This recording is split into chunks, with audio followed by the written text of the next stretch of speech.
സിനിമയിൽ വെട്ടിത്തിരുത്തലുകൾ വരുത്തണമെന്ന് ബിജെപി നേതൃത്വം ആവശ്യപ്പെട്ടിട്ടില്ലെന്ന് ബിജെപി സംസ്ഥാന അധ്യക്ഷൻ രാജീവ് ചന്ദ്രശേഖർ.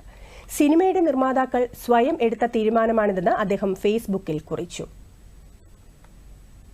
ഈ സിനിമയിൽ അധിക്ഷേപകരമായ ചില സംഭവങ്ങൾ ഉള്ളതുകൊണ്ടാണല്ലോ അവർ തന്നെ അത് തിരുത്തുന്നതെന്നും അദ്ദേഹം ചൂണ്ടിക്കാട്ടി. സിനിമയെ ചരിത്രമായി കാണരുതെന്നും ചരിത്രത്തെ വളച്ചൊടിക്കുന്ന സിനിമകൾ തകരുന്നത് സ്വാഭാവികമാണെന്നും അദ്ദേഹം പറഞ്ഞു. ഞാൻ ലൂസിഫർ കണ്ട് എൻജോയ് ചെയ്ത ഒരു സാധാരണക്കാരനാണ്. ഞാൻ വിചാരിച്ചു അത് ലൂസിഫറിന്റെ ഒരു സീക്വലാണ്, അത് എനിക്ക് പോകാൻ ഒരു ആഗ്രഹം ഉണ്ടായിരുന്നു. ഞാൻ പറഞ്ഞു ഞാൻ ആഗ്രഹിക്കുന്നു. മോഹൻലാലിനെ നന്നായി എനിക്കറിയാം. ഇന്ന് അവരെന്നെ പ്രൊഡ്യൂസർ തന്നെ അത് കട്ട് ചെയ്ത് റീസെൻസർ ചെയ്യാൻ പോകുന്നു എന്ന് അവര് പറയുന്നു. അതുകൊണ്ട് എനിക്ക് മനസ്സിലാവുന്നത് അതിൽ കുറച്ച് ഒബ്ജക്ഷനബിൾ ഇഷ്യൂസ് ഉണ്ട്. അതുകൊണ്ടല്ല അവർ ചെയ്യുന്നത്. ഞാനല്ലല്ലോ പറഞ്ഞു ചെയ്യാൻ. ഞങ്ങളൊന്നും പറഞ്ഞില്ലല്ലോ ഒന്നും ചെയ്യണമെന്ന്. അവര് ചെയ്യുന്നു.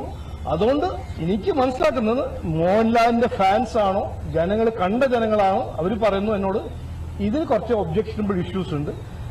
ഞാൻ അന്ന് പറഞ്ഞു, എം ജി രമേശ് ജി പിന്നെയും പറഞ്ഞു, ഞാൻ ഇന്നും പറയുന്നു, സിനിമയെ സിനിമയായിട്ട് കാണണം. സിനിമ ഹിസ്റ്ററിനെ ഡിസ്റ്റോർട്ട് ചെയ്യാൻ നടന്നാൽ ആ സിനിമ പൊളിഞ്ഞും. അതൊരു നാച്ചുറൽ ഇഷ്യൂ ആണ്. അതുകൊണ്ട് ഞാൻ അത് പറഞ്ഞു. അപ്പൊ എന്റെ ഒരു കൺക്ലൂഷൻ, ഇനി എനിക്ക് കാണാൻ ഒരു ആഗ്രഹമില്ല. അത് എന്റെ പേഴ്സണൽ വ്യൂ. കാണുന്ന ആൾക്കാർക്ക് കാണണം. അത് ഞാൻ കാണാൻ പോകുന്നില്ല.